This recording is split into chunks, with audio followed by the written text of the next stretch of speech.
자, 오늘은 엔비디아 이야기를 좀 해볼까 합니다. 엔비디아는 어떤 회사였는가? 1993년 실리콘밸리 식당에서 세 엔지니어가 창업한 작은 게임 회사였습니다. 젠슨 왕, 크리스 말라초스키, 커티스 프레임이 게임 그래픽 향상을 목표로 창업을 시작했습니다. 참, 게임 그래픽 향상을 위해, 작게 모여서 시작했던 거죠. 초기에는 MV1, 초기에 최초의 그래픽카드겠죠. 25만 개 중 겨우 1000개만 판매되는 참혹한 실패를 겪으면서 사실상 이때 망해도 안 이상할 만큼 큰 실패를 했지만 결국 버티다 오늘날 어떻게 됐습니까? 오늘날은 세계 시총 1위 AI 혁신을 이끄는 글로벌 리더가 되었습니다. 마이크로소프트, 애플을 제치고 세계에서 가장 가치 있는 기업, AI, 데이터 센터, 클라우드 산업의 핵심 인프라 공급 업체, GPU 기술로 전 세계 AI 혁신 엔진 역할을 하는 훌륭한 엔비디아인데 엔비디아는 어떻게 혁신 기업의 중심, 시총 1위가 되었을까? 자, 과거 CPU 시대부터 한번 알아볼 필요가 있습니다. CPU는 컴퓨터, 스마트폰, IT 기기의 핵심 두뇌였습니다. 직렬 연산에 최적화, 인텔, AMD가 시장을 선도했습니다. 정확하게는 인텔이었죠. AMD는 지금이야 좀 유명하지, 그때는 인텔이 압도적이었습니다. CPU가 중심인 정보와 사회 구조 형성이었습니다. 그러니까 CPU가 중심이고 나머지는 그냥 진짜 떨거지들이에요. 떨거지. 지금도 사실 CPU는 중요하긴 해요. 근데 그때보다 지금보다 그때는 더 CPU가 중요했다. 보면 우리 닷컴 버블 때, IT 관련 기술주들이 상당히 강세를 보였던, 그때 인텔이 시총 세계 3위까지 합니다. 거기서, 그래서 2000년도까지가 거의 닷컴 버블의 중심이었는데, 그때의 주가를 비교해보자면, 시총이 약 4,500억 달러. 그러니까, 엔비디아랑 무려 180배가 차이 났습니다. 엔비디아랑. 그래가지고 2001년은 이제 닷컴 버블이 살짝 좀 죽었을 때예요. 그래도 55배가 나는 어마어마한 차이를 보였습니다. 그러니까 인텔랩이 정말 작은 회사였죠. 그냥 2000년대까지만 해도 2000년도 초반이죠. 2000년대 초반까지만 해도 그냥 작은 그냥 조소였죠. 엔비디아는 그런 회사였습니다. 원래. 근데 이제 CPU보다 이제 GPU가 부상하기 시작합니다. 그래서 GPU 부상과 엔비디아의 선택을 보자면 이제 GPU는 원래 그래픽 3D 게임용 병렬 연산 특화 칩입니다. 그러니까 CPU가 메인을 잡아주고 이제 서버적으로 이제 CPU가 좀 힘들어할 수도 있는 부분을 이제 GPU 그래픽 카드 같은 요런 게 보조를 해주는 그런 거였죠. 그래서 요게 GPU라는 개념 자체가 수만 개의 코어로 대규모 동시 연산 가능하고, 그리고 엔비디아가 치열한 CPU 시장 대신에 사실상 좀 회피 전략했어요. 사실 CPU는 이게 답이 없다. 그래서 우리가 GPU로 한번 집중해서 우리 시장을 공략해보자 하면서 이 선택을 한 거고, 그리고 자체 소프트웨어 생태계 쿠다 개발까지 해서 GPU 혁신에 가속을 합니다. 근데 여기서 쿠다 개발이 정말 어떻게 젠슨왕 사람은 미래를 내다본 건지, 쿠다 개발. 왜냐면 여기서 쿠다라고, 엔비디아 쿠다 많이 들어보셨을 거예요. 그러니까 정확하게 쿠다가 뭐냐면 엔비디아에 있는 이 그래픽 카드, GPU죠. 그렇죠. 정확하게. GPU를 이제 다른 소프트웨어와 쉽게 이게 모든 게 응용이 쉽게 가능하도록, 단순히 예전에는 여기 보면 그래픽 3D 게임용뿐만 아니라 다른 매체, 시뮬레이션 데이터 학습, 요즘에는 AI 이런 거, 즉 이때는 없었지 모르겠지만 학습이라든지 혹은 시뮬레이션 이런 거를 바로 적합할 수 있구나. 왜냐면 GPU가 여기 보면 CPU와 GPU를 이렇게 간단하게 설명해 놓은 그림인데, 구조적으로 소수가 집중해서 일하는 게 직렬이면 다수가 나누어서 일하는 게 병렬입니다. 근데 참 웃긴 게 CPU는 대려 멀티태스킹이 됩니다. 그게 뭐냐면 CPU는 소수가 집중해서 일을 하지만 그 소수가 다양하게 일을 할 수 있어요. 예를 들어 컴퓨터를 켜서 운영체제가 돌아가고 게임을 하면서 노래를 들으며 유튜브를 듣잖아요. 그게 어떻게 보면 CPU가 집중해서 하나씩 담당을 할 수 있는 겁니다. 근데 되려 GPU는 여러 개는 잘 못해요. 하나를 집중적으로 할 수 있어. 다수가 나누어서 일함. 그러니까 한꺼번에 다수가 이 큰 일을 조져버리니까 얼마나 빠르게 집중적으로 할 수 있는 것에는 얼마나 이 최적화가 잘 되겠습니까? 자, 그래서 산업 패러다임이 대전환을 합니다. CPU에서 GPU. 왜냐? 예전에는 어떻게 보면 데이터라는 게 그렇게 막 CPU로도 충분히 다 돌리고 이제 CPU가 이렇게 순차적으로 돌릴 수 있는 여유가 있었다면 이제 CPU가 어느 하나의 이걸 해결하려고 하면 답이 없는 거예요. CPU 자체에서는. 이거 하려고 하니까 다음 게 안 되는 거라. 그러다 보니까 GPU는 이제 하나를 집중적으로 처리할 수 있는 거에 특화되어 있다고 했죠. 그러니까 이런 게 고성능이잖아요. 결국으로 AI, 딥러닝, 자율주행, 슈퍼컴퓨팅 확산. 결국 이 엄청난 이 큰 일을 하나하나 맡아야 되는 거죠. 결국에는 초거대 AI 모델과 대규모 데이터로 CPU 직렬 처리 한계 명확, 제가 말했던 그 부분이죠. GPU 벽날 연산은 AI 혁신과 고속 처리 필수 요소로 부상합니다.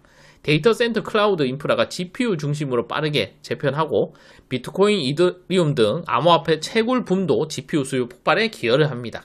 사실 우리가 이 엔비디아가 잘 나간다 했지만 사실 뭐 AI나 이런 거 미래 산업 같은 거를 딥러닝이라고 하죠. 그런 거에 대해서 미리 관심을 가지고 있었던 사람은 엔비디아의 GPU를 엄청 높게 봤을 겁니다. 근데 사실 우리야 그래픽카드, 지포스 게임 할 때 뭐 이거 하고 저 꽂으면 얼마나 프레임이 안 떨어지고 이런 것만 봤었잖아요. 근데 그거는 사실 1차적인 그냥 지포스 좋지, 라데온 안 써, GPU가 좋지 이런 거 정도였지.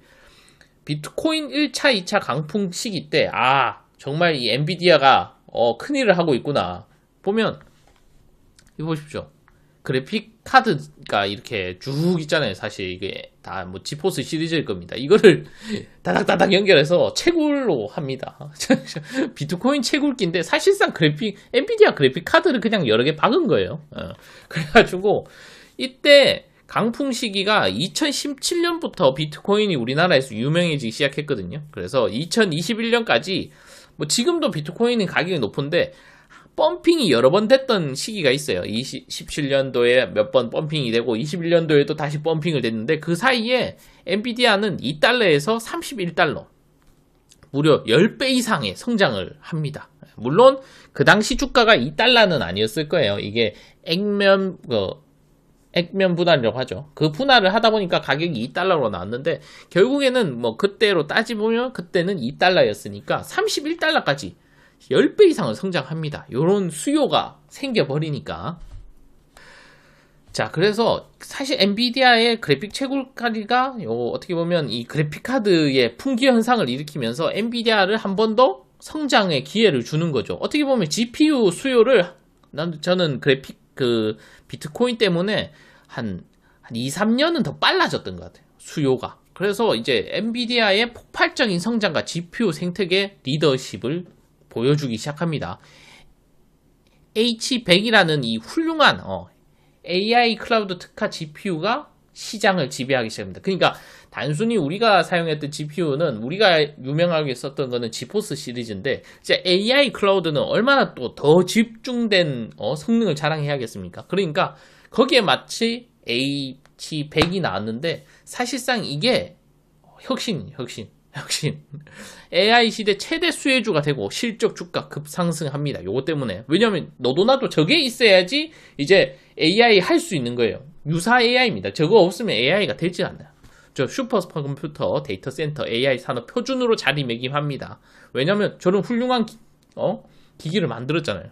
하드웨어, 소프트웨어 생태계 확장으로 독보적인 혁신 주도합니다. 여기서 보면 소프트웨어면 쿠다라는 게 지금 엄청 중요하거든요. 그 엔비디아에서는 쿠다를 가지고 다양하게 할 수 있는 거예요. 미래 산업을 미리 본 거예요. 지금 어떻게 보면 AI 클라우드를 어떻게 젠슨항은 미래를 본 건지 어떻게 그렇게 단순히 하드웨어뿐만 아니라 소프트웨어까지 응용할 수 있도록 생태계를 확장하다 보니까 사실 다른 걸 사용할 수가 없는 거예요. 물론 그런 거 있잖아요. 메모리라든지 뭐 이런 그런 성능적인 면 그런 거는 솔직히 올릴 수 있는데 효율이나 이런 거 보면 이걸 할 수밖에 없는 거라. 쿠다라는 그 시스템을 갖고 AI 이 클라우드 시스템 그리고 딥러닝 이런 걸 하려면 결국에는 이 엔비디아 쿠다를 거쳐야 되는 거지. 결국에는. 그러다 보니까 계속 잘 나올 수밖에 없죠. 너도 나도 이걸 사고 싶어 하니까. 그리고 이거를 하려면 미래 먹거리를 하려면 결국엔 엔비디아를 거쳐야 되니까. 자, 보면 최근에 실적 발표를 했어요. 전년 동기 대비 보니까 매출이 69.3%. 예, 69.3%. 그리고 주당 순이익도 54점에서 끝났는데 54%. 54% 이상 합니다. 와, 이게 말이 이게 그냥 단순히 뭐 69% 올랐고 54% 올랐다 이렇게 볼 수 있는데 이거는 사실 소형주에서나 소형주 성장주 그런 곳에서나 볼 수 있는 그 실적인데 엔비디아는 그거를 꾸역꾸역 해냅니다. 그러니까 엔비디아는 한계적으로 아무래도 하드웨어 집중이잖아요. 아무래도 소프트웨어 쿠다라는 소프트웨어가 있다 한들 이 메인이 기판이 메인이잖아요. 결국에는. 근데 너무 실적으로 말해주니까 결국엔 시총 1위도 되고 시총 1위 돼서도 주가가 계속 상승합니다. 주가 상승하고 매출도 계속 상승하니까 엔비디아는 진짜 GPU 하나 잘 만들어가지고 진짜 이 CPU에서 GPU 세상을 어떻게 이렇게 예상한 건지 참 대단합니다. 자, 그래서 보면 2023년에서 다시 2025년까지 주가를 한번 보자면 다시 전에 제가 아까 얘기했듯이 2017년에서 2021년에서 주가가 10배 이상 뛰었다 했잖아요. 근데 다시 23년에서 그 2년 사이 다시 10배를 띄웁니다. 왜냐면 계속 이런 실적을 보여주니까 실적이 매출이 소형주가 할 수 있는 그런 거를 엔비디아가 보니까 엔비디아는 심지어 PER도 별로 안 높아요. PER도 생각보다 안 낮다니까. PER이 그때 보니까 한 40이었나? 30이었나? 건전하다니까 생각보다. 그 한창 조정이 왔을 때는 코카콜라보다 PER이 낮았어요. 그러니까 매출은 이렇게 계속 잘해. PER도 생각보다 낮아. 그러니까 주가가 이렇게 빵 올라갈 수밖에 없는 거죠. 라고 할 때 살 걸. 라고 할 때 살 걸.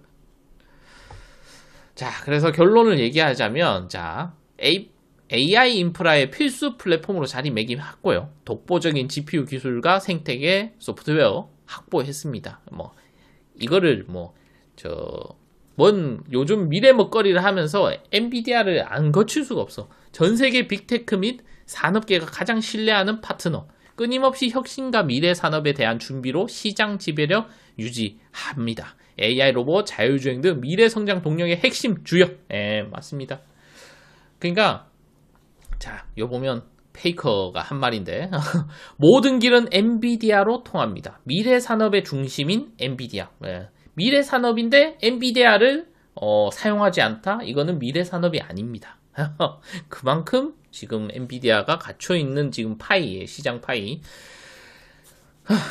그리고 젠슨왕이 이런 말을 합니다. 컴퓨팅은 흔하지만 혁신이야말로 진짜 마법이다. 정말 어떻게 2000년대 초반에 그 쿠다를 설계할 생각을 했는지 정말 대단하네요.